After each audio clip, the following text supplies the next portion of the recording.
The bold appearance of Winnie Odinga into the Kenyan political scenes has caused a lot of uproar among very many Kenyans, key politicians, and even normal citizens or the commoners in Kenya. And this is just but a beginning. Most of the people calling on her and celebrating her bravery and courage to stand against what she thinks is the indirect or the worst leadership of ODM since the demise of Raila Amolo Odinga, and some feeling that she's chewing more, she's swallowing more that she can chew, and maybe she should step down or step back a bit, a little, and wait and see whatever happens next in ODM. Some people are glad that she is and she's speaking the truth, especially standing against his own uncle, Dr. Oburu Oginga, who, to our own understanding, feels like he's trying to mislead ODM or sell ODM to another party or sell ODM to UDA. That is not giving ODM an opportunity or a chance to field their own candidate in 2027. And that is what she says and what she feels that Raila, the father, could have wished that ODM fields a candidate in 2027 general presidential elections. And if she stands on her understanding on what she feels is right for ODM, will she get the support that is needed? Currently, we all know that ODM has been divided into two groups, and now will be the third group. The groups that have been there divided has been the group that is led by Dr. Oburu Oginga, and the group that is led by Sifuna. The group that is led by Dr. Oburu Oginga has been a group that is predominantly led by or followed by most of the Luo leaders. I can't call them kingpins or key leaders, but I call them ODM leaders. And this is the likes of you and I, Dr. Oburu Oginga, likes of Mbadi.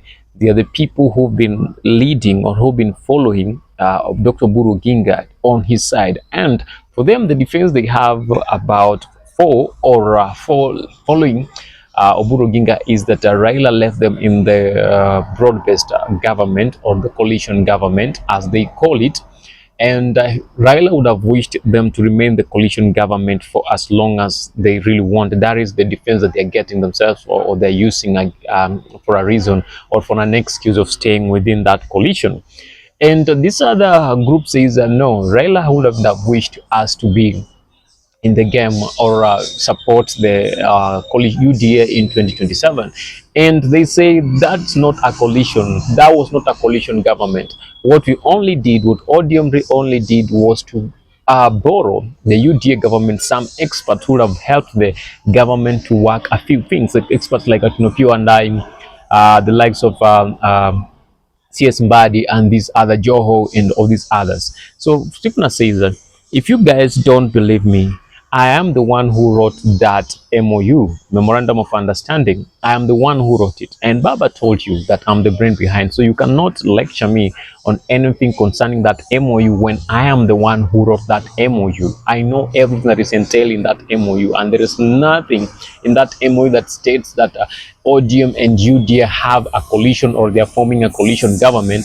And there is nothing in that MOU that states that UDA ODM should support the UDA presidential candidate, who is William Samuel Ruto, come 2027. Whatever was there was just us giving UDA some experts who could help the UDA government work a few things within that government for a given period of time until 2027.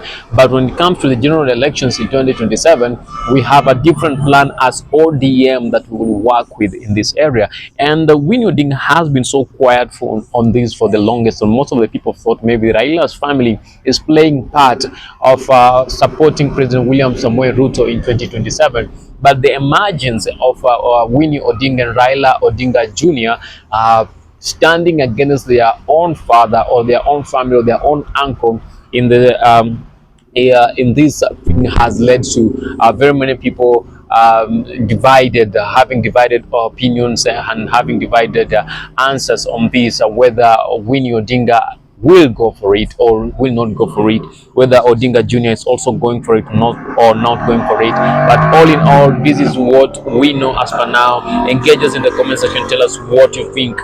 And tell us, what do you think about the emergence of Winnie Odinga and Raila Odinga Jr. into the Kenyan politics, and them standing so strong and courageous against their own kings or their own uncle, Dr. Oburu Oginga, when it comes to the politics and the leadership of the nation? Do you think they have made the right course, or do you think they need to reconsider the move and make another better move on the same?